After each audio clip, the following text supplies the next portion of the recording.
Hi అండి అందరికీ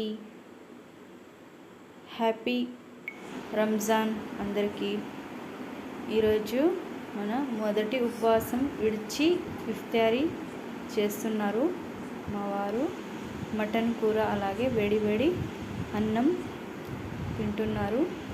ఇలా ఉపవాసం విడిచిన తర్వాత నమాజ్ చదివిన తర్వాత ఇలా తింటాము. ఇప్పుడు నేను కూడా తినాలి. అయితే వీడియో నచ్చినట్లయితే సబ్స్క్రైబ్ చేసుకోండి.